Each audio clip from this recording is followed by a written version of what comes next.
Les plus grands spécialistes français des champignons sont à Haguenau cette semaine, réunis en congrès. L'occasion d'accroître les connaissances et d'évoquer aussi les effets du changement climatique. On va en parler dans un instant avec vous, Muriel Breton. Mais avant cela, voyez ce dossier tourné à Ungersheim par Anne-Laure Marie et Jérôme Gosset. Ce jour-là, à l'écomusée, on commence par établir quelques vérités.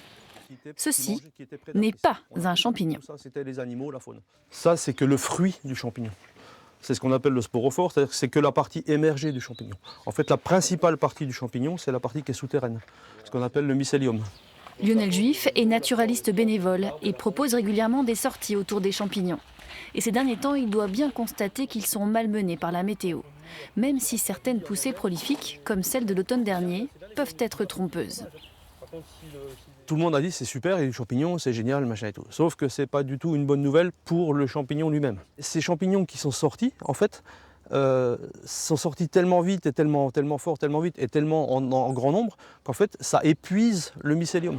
Des poussées abondantes qui évidemment sont tentantes pour les amateurs, de plus en plus nombreux, de poêlés de champignons frais.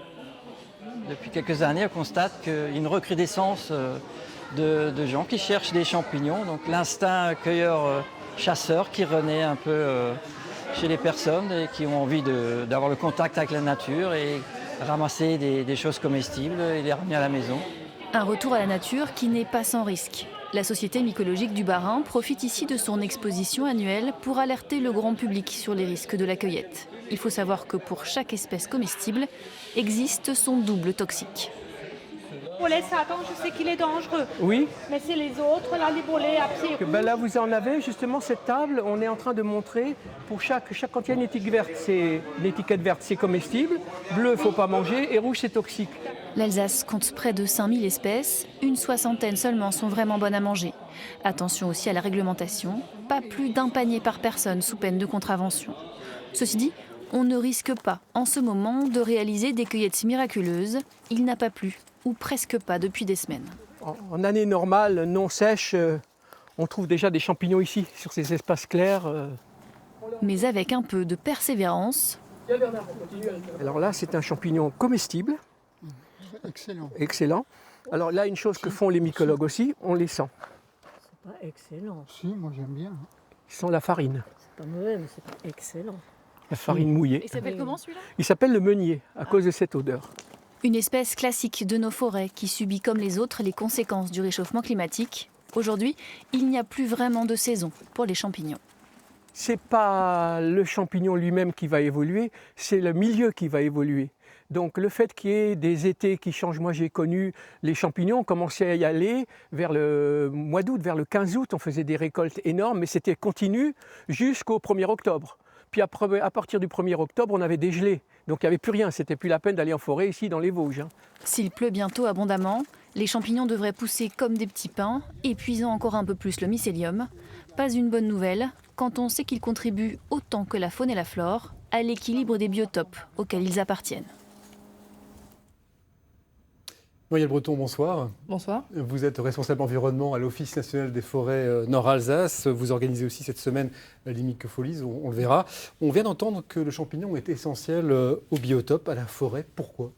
Bien, les champignons font partie de la biodiversité que vous trouvez en forêt. C'est un compartiment essentiel en fait, au fonctionnement des écosystèmes et de la forêt, de la réalisation en fait, de son cycle de vie. Pourquoi ça nourrit les arbres, les animaux ? Il y a différents champignons qui interviennent en fait, à différents niveaux dans la forêt. Vous avez des champignons qui se trouvent dans le sol qui vont permettre aux arbres de capter les nutriments du sol, les sels minéraux et l'eau.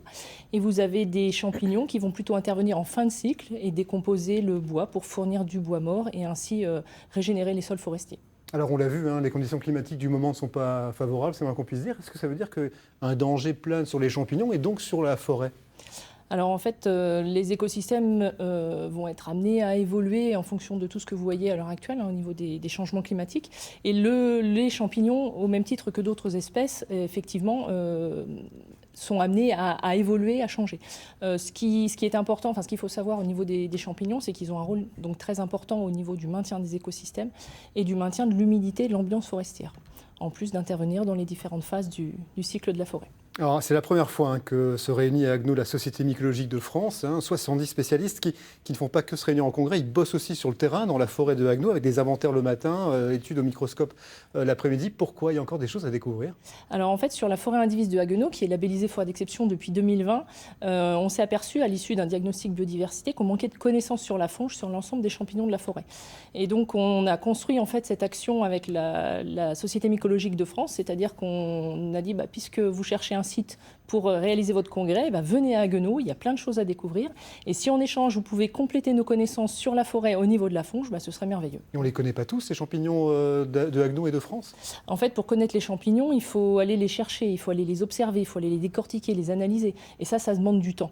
Et du coup, là, ce qu'on bénéficie avec le congrès de la Société mycologique de France, c'est qu'on a une force de frappe intéressante, puisqu'on a 70 mycologues spécialisés qui vont pouvoir sillonner la forêt sur toute cette semaine. Et 30 000 espèces de champignons en France, avec des champignons qui sont parfois souterrains, microscopiques, etc.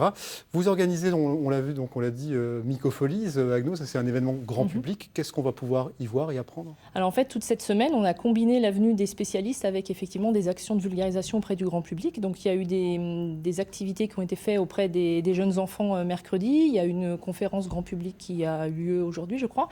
Et samedi, on aura une sortie initiation à la mycologie, ainsi que la dédicace d'un livre Pas de forêt sans champignons, par Hubert Voiry, qui est en fait un agent de l'ONF qui est à la retraite et qui était spécialisé dans le réseau mycologie de l'ONF. De quoi en savoir plus sur ces champignons et de les regarder peut-être autrement quand on se promène en forêt. Merci beaucoup, Marie Le Breton, pour ces explications.